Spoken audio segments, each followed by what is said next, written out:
Another stop on our South Central Oklahoma garden tour brings us to Ardmore, and we're out at the Hardy Murphy Coliseum. And here to tell us about some of the landscaping in this area is Norma Lynne Paschall, the Ardmore Beautification Council Executive Director. Hey, Norma Lynne, welcome to the program. Thank you, Steve. Glad to have you in Southern Oklahoma. It's great to be here.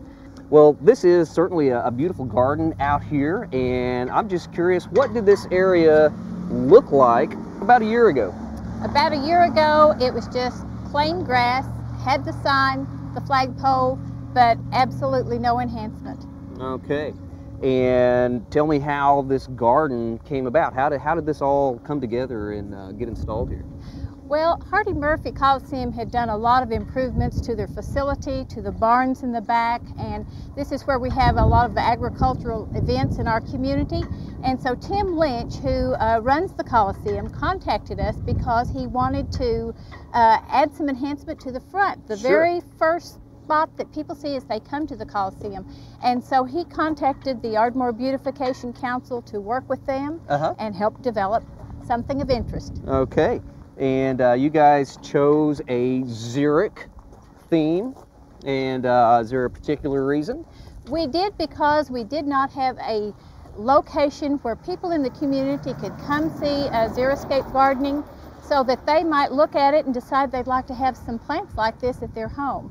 And we felt like that it was a good thing to have because Xeriscape takes very little maintenance, takes very little water, and so we wanted to provide a public example. Okay, and you've done an excellent job. I just love the plant material you've chosen here. Very nice, tough plants. Thank you. Handle the southern Oklahoma summers and winters, and if we have a dry year, the plants are still looking great like this autumn sage here, the Salvia greggii, got some blooms. And I think one thing that a lot of people don't realize is that you don't have to have just all cacti in a xeriscape. You can have some flowering plants.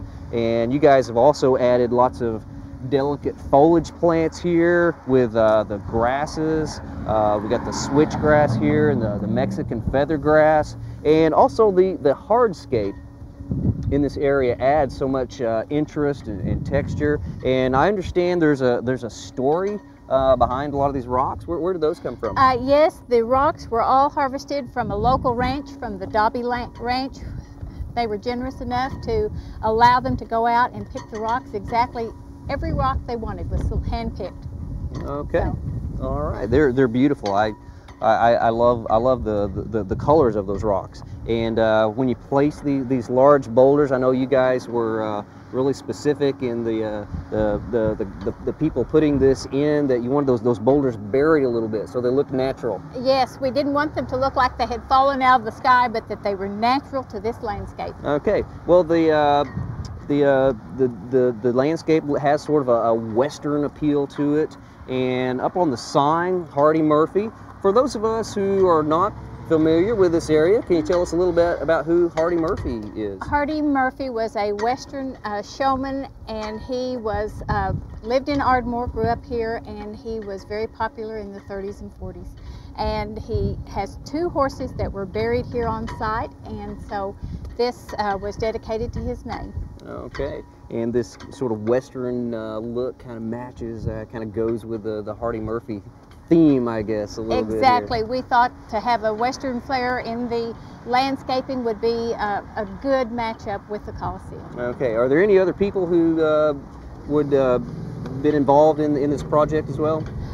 Yes, we actually, Tim Lynch with Hardy Murphy Coliseum contacted us, and Hardy Murphy Coliseum put part of the funds in it. The Beautification Council did, but we also had local citizens who are great supporters of this facility and the things that we do, and they actually, individuals put funding into this as well. Okay, great, outstanding.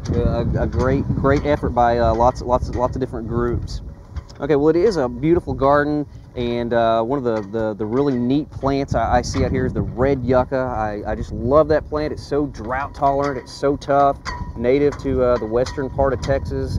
They do great here in Oklahoma, attract the hummingbirds to the garden, and it's hard to believe that these weren't here last year. I'm sure those were planted in really large pots. Yes, we used Judy Parsons with the garden tender was the person who helped us select the plants that would work very well, and this is also who placed the plants in the garden and selected the places where each of the rocks were put. Okay, well, she did a really good job positioning all this and really helping landscape this area. We think so too. Okay, well, Norma, Lynne, thank you so much for showing us this garden. Thank you.